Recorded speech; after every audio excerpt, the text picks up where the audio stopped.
डोंगरे देवाचा अत्यंत आदिवासीच्या संस्कृतीची दर्शन देणारा कार्यक्रम आज आयोजित केलेला आहे। हा फक्त आदिवासीच करू शकतोय आणि आतापर्यंत जी आपल्या वाडवडिलांनी जतन केलेली परंपरा चालीरीती आणि आतापर्यंत आदिवासीचे संस्कार हे आतापर्यंत आपण जतन करत आलेलो आहोत। मागच्या पिढीने आपल्याला मार्गदर्शन केलं, आपण पुढच्या पिढीला मार्गदर्शन करून ही आदिवासीची परंपरा आपण कायम टिकवली पाहिजे। आज वेगवेगळ्या जमातीचे लोक आदिवासीमध्ये घुसण्याचा प्रयत्न करतात।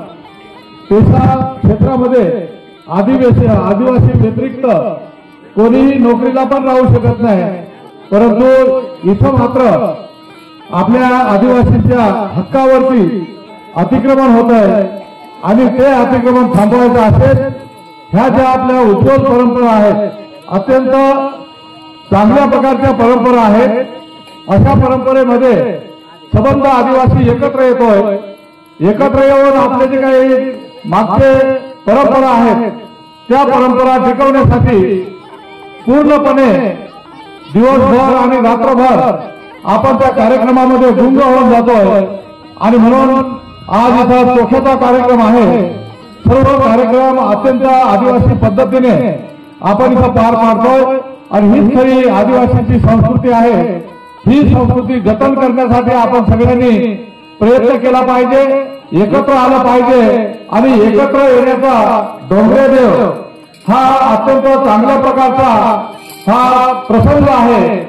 आपल्या देवाची पूजा करता करता आपण सर्व आदिवासी एकत्र येऊन आपण कुठेतरी एकमेकाशी संवाद साधण्याचा प्रयत्न करतोय। आता जो आपले यशवंत बाबू म्हणायचे, त्यांना आम्ही सांगितलं, म्हटलं तुम्ही पण ह्या कलेमध्ये आहात। ते म्हणाले की कलेशिवाय आपण लोक जमा करू शकत नाही।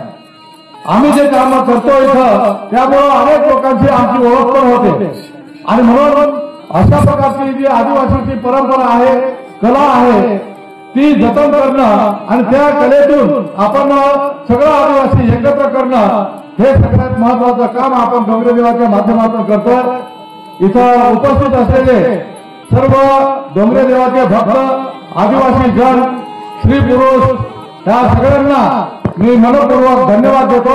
ही परंपरा जतन केल्यामागे आपला सगळ्यात सिंहाचा वाटा आहे, त्याबद्दल सगळ्यांचे मी अभिनंदन करतोय, आभार मानतोय आणि 2 शब्द संपवतो।